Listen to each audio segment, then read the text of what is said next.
I guarantee you, I can show you exactly what you need to know to run this boat. So when people ask me, oh, what is your maintenance cost? It's not that high. Do you want to touch on Sure. why you're selling the boat?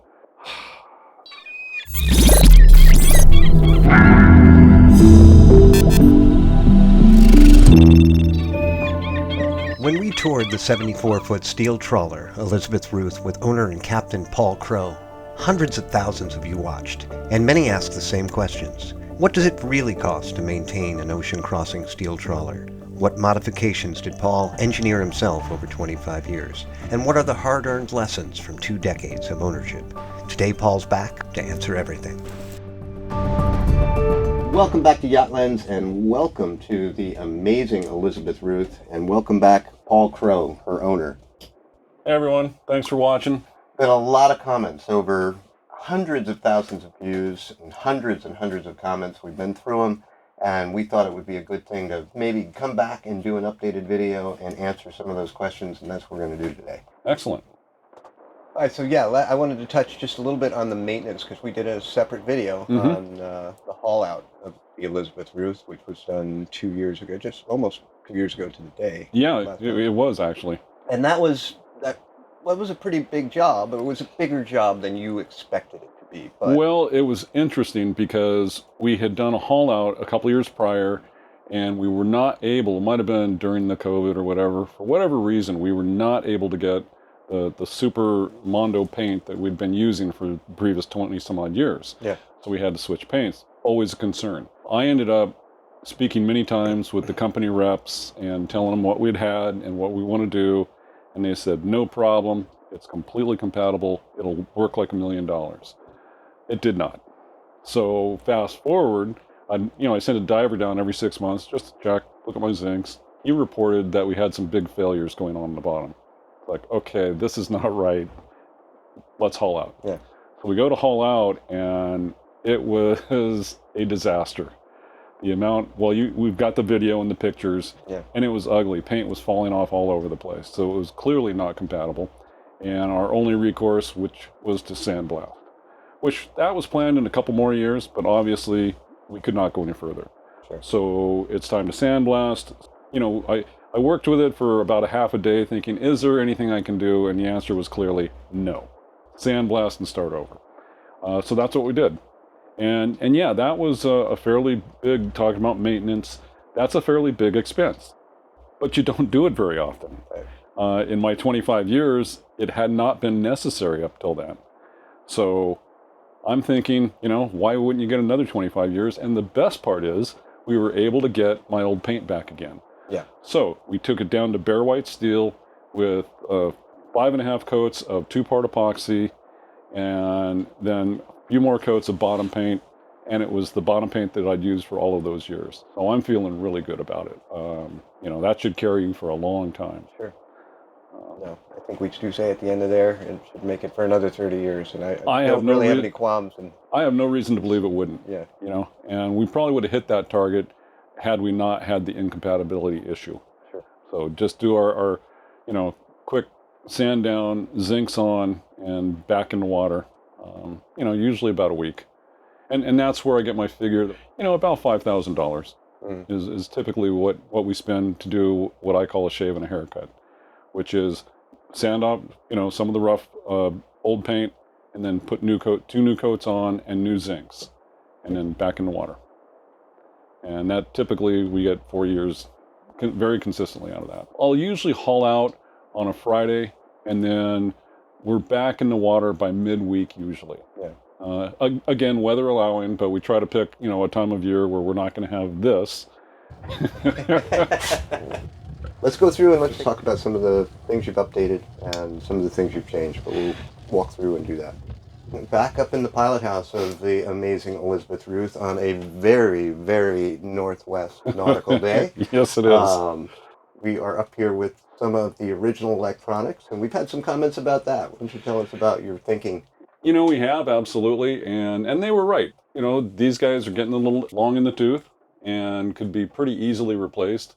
And in fact, that's probably the next item on my list, is to replace the radars. Most everything else is in pretty darn good shape. The radios have been replaced, the GPS has been replaced, depth sounder. Chart plotter is a program on my computer. This boat, right now, I would take this boat anywhere on the planet, as is. But you can certainly do more upgrades, touch screens if that's what you want. Again, easy enough to do, just really not that big of a deal. No, and over the last couple of years, you have proven that. You've taken the boat on a number of trips. Absolutely. Yeah, typically we'll do a few thousand miles every summer or more. So yeah, it's not that we're not using the boat, and everything works. And so yeah, again, a replacement in my book is just not that big of a deal. So we've done a couple of lead boat situations where we'll take up to 6 boats, power boats, and tour around up Strait of Georgia, up to the Broughton's, things like that. And those have been a lot of fun. Been really good. We carry a naturalist on board, a mechanic or tech, so that if anyone has a problem, we can address it right there.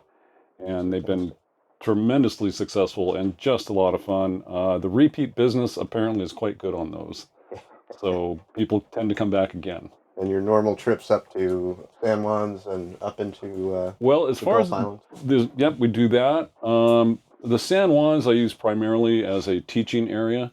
So every April and May, I go every weekend. We do a 4-day class on 4 students. We charter a boat and go for the next 4 days and tour around the San Juan Islands and run the boat. When I say run the boat, the students run the boat. I supervise, make sure nobody gets in any trouble. And that's been very interesting. That's been a lot of fun. Showing people what to do, what not to do, and helping them learn through it. We do enormous amounts of landings and boat handling of every kind that we can possibly do. I also teach privately. I also deliver yachts. So kind of a little bit of everything. And it's funny because I'm retired. I'm a retired ferry captain.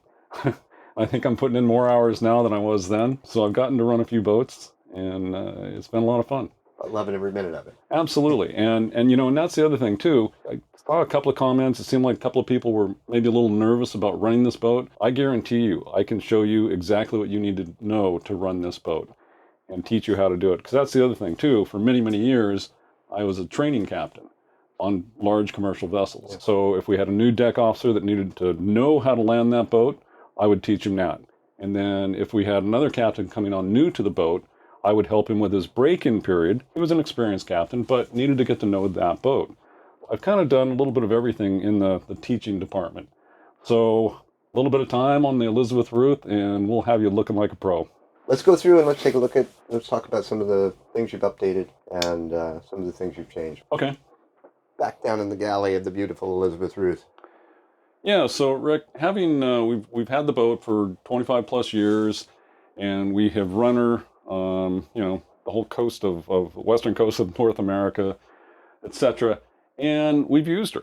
And the stove, for example, it was about 30 years old, so or more by the time I replaced it. I replaced it 2 years ago. This is the exact same stove, so it was a perfect fit, of course. And the other one, I was getting some metal fatigue and whatnot, but 30 years and it burns all the time. Mm-hmm. So, and when we go to Alaska, sometimes it burns all summer too. So, if you get another 30, 35 years out of it, wouldn't surprise me a bit. No, and it's just a fabulous stove, and the heat that it puts off. Whenever you step into the boat, you're all soaking wet. It's warm. It's dry. Yeah. This is probably the driest boat I've ever owned. We just don't have a moisture problem. And with the 2 oil stoves going, that's why. Sure. And they're very economical too. So we're not talking a lot of cost in fuel. And as a matter of fact, on the smaller oil stove down below, just last week, for the first time, I replaced the metering valve. It was getting a little worn. I'd rebuilt it probably 10 or 15 years ago, but I felt it was getting a little worn, so I replaced it. So here again, that should hold you for another 25 years or so. So you've quarter-century roofed her, essentially. Yeah, Okay. And along with the boat has 2 Tecma toilets, mm-hmm. and with incredibly powerful motors on them, and they've been great. But I felt that the service life was possibly near its end. So both Tecma head motors have been replaced. So here again, almost 25 years that they've been trouble-free. So we kind of we did our 25 years worth of using all this equipment, and now we're changing it out. And I think we've got a lot of the major components changed out. Oh, absolutely. You know, the generator just doesn't have that many hours on it. We put that in brand new. The main doesn't, for an industrial engine, does not have that many hours on it. So I think you're good to go. This boat has been maintained meticulously. She has. And she shows it. She has. Feels it. And you know, that was another thing that we did get a few comments on that. People seemed nervous about the maintenance cost. You know, I kind of equate it to this. If you change your own oil, you save a lot of money. Maybe you don't want to, so you pay to have that done. A boat's the same way. We do all the maintenance on the boat because we want to save the money. We do all the painting, we do all the engine maintenance and everything else. That's a dramatic saving. So when people ask me, oh, what is your maintenance cost? It's not that high. You know, if we do, I don't know, 2 gallons of paint on it, so a gallon of epoxy and another gallon of our top coat paint, you're talking $230. So we do that annually where it is needed. But I guess what I want to express is it's not an extreme cost. It just isn't. Now, if you want to bring her to the yard and have the yard do it, your cost is going to go up exponentially. But that is a choice to make. You know, again, it's not a high skill to maintain a boat like this. It's just doing it every year. Got to do it. Just got to do it. Keep up on it. It's like anything else. Yeah. And it doesn't matter if it's steel, it doesn't matter if it's fiberglass, it doesn't matter if it's wood. It honestly doesn't. The bottom paint, you know, it's the same procedure. Yeah. You sand off some of the old and you paint a new coat on. And, you know, most of us can do that pretty easily. And it is quite a savings. Typically, a haul out will be about $5,000. So that's every 4 years with us doing the work. Sure.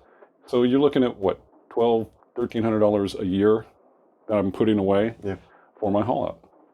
So again, you know, people were mentioning, oh, the cost is just crazy. It can be. If you want to hire everything done, it can be. Yeah. But it doesn't have to be. So if you want to do some painting and whatnot, absolutely. Should we head down? Yeah. Light's a little sketchy today. Washer dryer's only a couple of years old. The last one lasted, 20 some odd years. So again, and we use it a lot. So we lived on the boat for 10 years with 2 boys.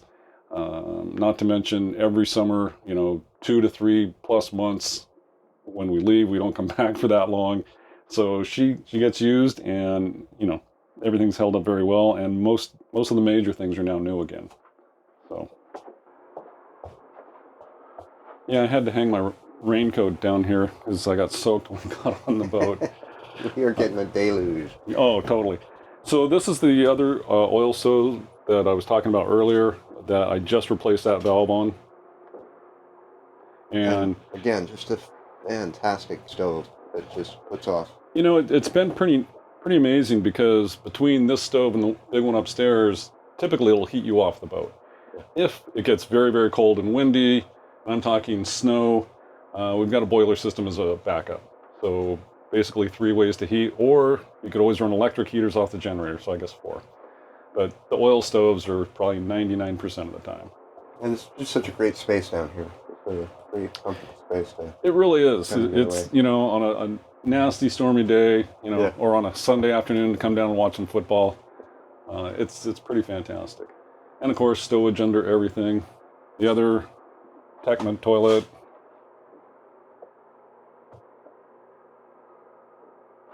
Not much to change out in here. I do remember it was a requirement to be able to walk around. Absolutely. That was one of my wife's must-have requirements. So it took a couple of different designs, but it's worked out really well. And this is the drawers. Everything's been here for 25 plus years, but I'm not sure you couldn't tell that we did that 2 weeks ago. Yeah. But it's all very heavily done. Of course, you've got your C-locks.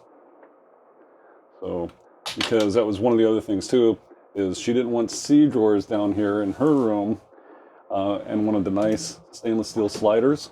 So we did that, and then just put the C-locks in. So, fantastic. Yeah. Well thought out. They've been great. Yeah. Not a problem. All right. So we are back down in the engine room of the Elizabeth Ruth, and there were a lot of comments regarding the engine room, from what an amazing engine to boy, that guy knows how to lay out an engine room, to we think it's way too tight to do anything. So Well, and wow, there's stuff all over the place. And yes, there is. And it's interesting because I put in an enormous amount of this, or rearranged what was here. I had a boat mechanic one time come down here. First time I'd ever been down here. I was asking him for some advice on something. We talked about it, and he looked around and asked a few questions. And he said, it looks overwhelming, but it is very intuitive. You can really figure out where everything is going pretty quickly and easily. One of the things I learned from being on all the pleasure boats and teaching on those is access is almost impossible on almost everything. This boat is the other way around. yeah, You can literally access almost everything you need from here. And the things you can't that are coming in here were meant to be, the paneling was meant to be unbolted, and you're talking minutes to, say, run a sewage line. I mean, it literally took me minutes to get it from the forward head to back here. Mm-hmm. I think I pulled 3 bolts out, pushed it through, put the new one in, done. Because everything in here, you can stand up and access. So again, we've gotten several comments of, yeah, it looks like there's stuff hanging everywhere. Well, yeah, there is. But it also makes it accessible. yeah, it's just right at your fingertips. Everything So, you need. you don't have to squeeze down beside your engine and try to do your filters or anything like that. Everything is fully accessible, easy to get to, certainly plenty of room to use your tools. So, a lot of people were taking it as a negative. I took it as a positive because I'm the one that works on it down here. And again, maybe I wouldn't know it like that, except having spent so much time on pleasure boats. And we're talking good sized pleasure boats, not small boats. And to squeeze in and do anything, or to try to track down a problem, is extremely difficult. So I'm pretty happy with this. And every commercial boat that I've ever worked, most much larger than this, it was the same. Everything was set up for access. Sure. Because when you have an issue, you need to be able to take care of it quickly. Because most commercial boats are meant to run enormous amounts of hours. I've been on a lot of boats. The fact that you can stand up in here, the fact that you can get to everything is... Yeah, everything is accessible. Your fuel filters, your oil filters, your add-on filters, your air filter, and it's all right there. It's just not a chore to have to service the engine, and the same with the auxiliary, the generator. Yeah. And I've got every tool needed down here for pretty much any situation. And yes, we also have a welder on the boat if you really had a situation. So we're pretty self-sufficient. We've got air compressors, we've got, of course, all of our hoses, and there's a welding cord, for example. So this is pretty well outfitted, pretty much ready to go. Every contingency. Yeah, exactly. Right on.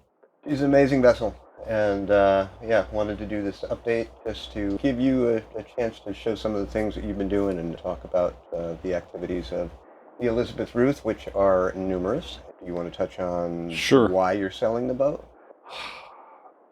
Okay, why I'm selling the boat? Yeah. I've done this my entire life. I mean, starting from a kid, and then went into it for my career, did it 40 to 50 hours a week, every week. Then I spent my vacations on a boat, this boat, and I've done a lot of boating. I don't even have any idea of how many hours I've spent on a boat. It's got to be enormous at this point, over all those decades. And I want to go do other things. It was probably the toughest decision I've had to make in a really long time to sell her. I'm the one that did the rebuild, the refit, the systems, everything, and she's been fantastic. And it was a tough thought, but I think I'm ready. So it's time for someone else to be able to care for her and enjoy her. Sure. And you're also going to be available on a consulting basis in the background too. Absolutely. Whoever takes her from here. Absolutely. I'm a phone call away, especially if you have Starlink. because chances are pretty good, if you have some sort of issue, that I can probably tell you over the phone, oh, it's this, or this.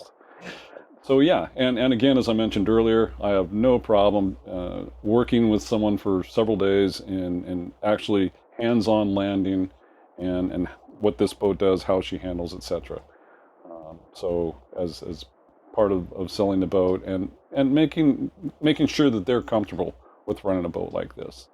I find it funny because the first thing people will say is, no bow thrusters? Nope. Now, remember, 30 years ago, we really didn't even know what a bow thruster was. Right. And now, if you don't have one, it's a big deal. Well, maybe it's not.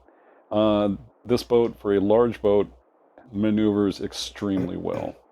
I can attest. I've been on her. So, I've yes, seen you have. Lander, and Yes, you have. There is one other comment that I think we should talk about briefly. We have several people commented on the size of the area within the boat, that it looks small for a 74-foot boat. And yes, it is in some regards. However, she was purpose-built as a sea boat. A lot of the new boats, especially of this size, have very, very large open areas on them. And there's a reason sea boats don't do that, because that will hurt you. And a good friend of mine, I won't talk about the name of his boat or anything, beautiful, beautiful boat, but he went out when he crossed the strait. Let's see, his dining table and chairs were on the opposite side of the boat. His wife, sprained her ankle. It was just a disaster. Again, a beautiful boat, but a sea boat, we like a smaller space because we can grab onto something no matter where we are in the boat, which is what she was designed for. So it's just, there's differences in the types of boats that we're looking at. Absolutely. And this one was meant to be at sea, to cross any ocean, to run the Bering Sea, etc. Yeah. And if she can do that, I think you got a pretty tough boat. One of the reasons you don't see a lot of coastal cruisers or super yachts in the Bering Sea. It's exactly right. It's exactly right. So, I'll take this boat anywhere. Our last long cruise was Alaska, and then all the way around Vancouver Island, year before last, and then Mexico a couple of years before that. So we've had some blue water time. Most ocean-going boats, they're single. They're a single engine. Absolutely. So we had some comments on that. I'm glad I thought of that. Yeah. It's a Caterpillar industrial engine that she's powered by. And I mean, all those cargo ships you see crossing every ocean on the planet, they're a single engine. We're just a smaller version of a single engine boat. Yeah. So most Explorer boats are. Yeah, for sure. I'm glad we had this chance. I'm glad we had the opportunity to Absolutely. come visit again and address some of the comments and to hear what you and the Elizabeth Ruth have been up to for the last couple of years since the last couple of videos. Can't thank you enough. We'll have links to those videos down below and up here. Look forward to following up and maybe seeing you in the next video. Yeah, absolutely. And thanks everyone for watching. Appreciate your comments. They've been interesting, and this gave us an opportunity to talk about some of those comments. And I think that's great, to be able to actually say, hey, well, yeah, her spaces are not as big as some other boats, but here's why. Yeah. So no, it's been great. Well, thank you again. We're going to venture back out into the northwest weather. Yeah, here. now that I've gotten all dried out, it's time to get soaked again. Thanks, Paul. Yep. Appreciate it, Rick.